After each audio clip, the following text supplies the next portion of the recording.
What we do sometimes with stories is we'll actually take ideas from around the company. And one came out a number of years ago for a show called Sherlock Holmes. We really wanted to tell a story about friendship and felt like, using that dynamic of Sherlock and Bob would be, a great way to teach friendship. It's been a while since Bob and Larry have been on the screen together. In fact, there's not very many shows that the roles really are suitable for Bob and Larry together. That just, that chemistry is particular and it doesn't fit every story that we do. But this is one that it did. It can only mean that this is a lot harder than it looks. Anytime you do a mystery, there's more dimension to it than a typical story, because you've got to also have some sort of, whether it's a crime or just some little something that's a mystery, has got to be woven in at the same time while we're trying to teach, a lesson. Come back and fight like a pea!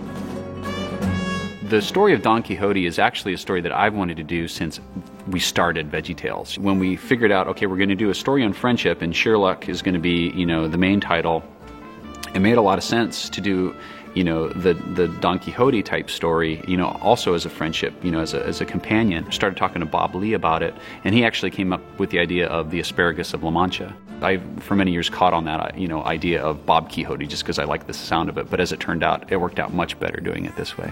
We've been doing a lot of fairly complex shows, and every once in a while, it's nice to step back and do a show that has a fairly simple approach visually. We wanted to make sure that, the dream world that Don went into looked very much different than the real world.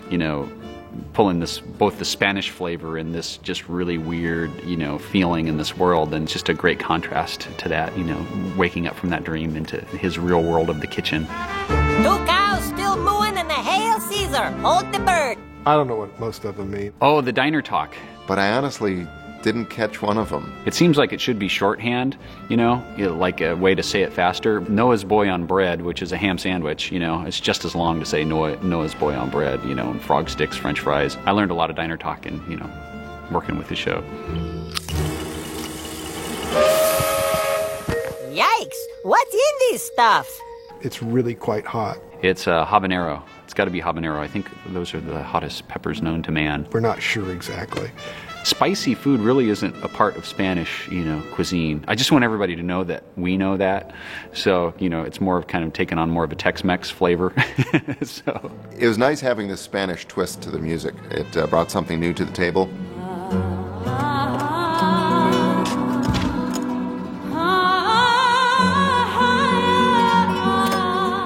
Being able to use kind of that traditional Spanish sound and that flamenco guitar, and then, with the singer over top of that. By the way, if Mike's wearing a similar shirt to me, it's because he called me, I didn't call him. But I love how these mysterious elements in the dream come together and just create this fanciful world of his dreamscapes. I always want to talk about checkers when we get to Asparagus La Mancha, because I learned something through the course of making this show. Most of the people working on the show do not know how to play checkers. Look at the board. It's not even close to set up. Checkers, you play only on one color. You only play on the black squares. Yeah! What if we turned the Sherlock Holmes thing on its ear? And what if Watson was really, the one always solving the cases, but Sherlock was always taking the credit for it? Yeah, we've been to London a few times, and we always love going back to London. I mean, we've been there for Dr. Jiggle, we've been there for, the Easter special and the Christmas special, and back again for Sherlock. The golden rule is do unto others as you'd have them do unto you. We put that into a little metaphor, the actual golden ruler, which was this artifact that they were looking for.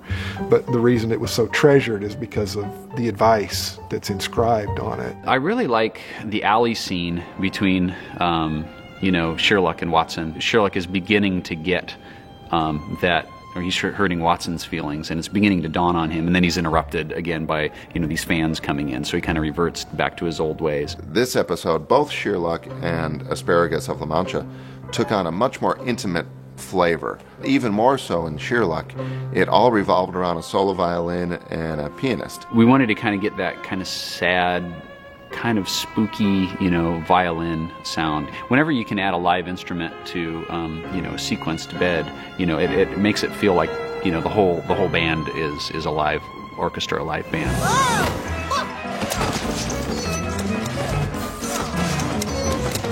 Well, we just had a pea casting call. I just think it's funny that, guarding Buckingham Palace is a bunch of French peas. Well, you had to have a strong neck to be able to hold that hat up. Ooh, I had a bad experience with brie cheese. I thought brie cheese was like moldy or something. When we wrapped the show in Toronto, we actually did, brie cheese and baguettes for the crew, and it was really, really good brie cheese. To the gated community. That whole song idea kind of came up when, we were moving and, looking for houses, and we saw all these different types of housing communities. And well, I like to give Mike a hard time that it's about where he lives. There he is. We went into this one gated community, and it had you got to go past the guard. On each house, there's like a security, company, sign. And then, what's more, there's like a guy driving around making sure everything's okay. So it's just like, what are you afraid of? What's going to happen here? So it's kind of just a fun satirical poke. Did a similar thing with sport utility vehicles. Well, our first criteria was that our guest artists have to have the initials MW. So we were only able to find Matthew Ward and Matthew West. It was really fun working with real singers on stuff because we have our vegetable voices and we go in and we can get by singing as vegetables. Matthew West, he's got a neat story. I really appreciate the hard work he's put into learning to be a better songwriter, a performer, and I really admire his work. Bringing back vocal elements that he doesn't usually use on a contemporary Christian album these days.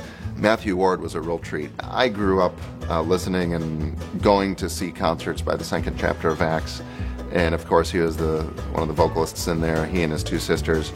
And so it's kind of always been a dream of mine. Boy, it'd be great to somehow work with Matthew one of these days. He couldn't have been more tickled to be able to do it for us. What are you doing?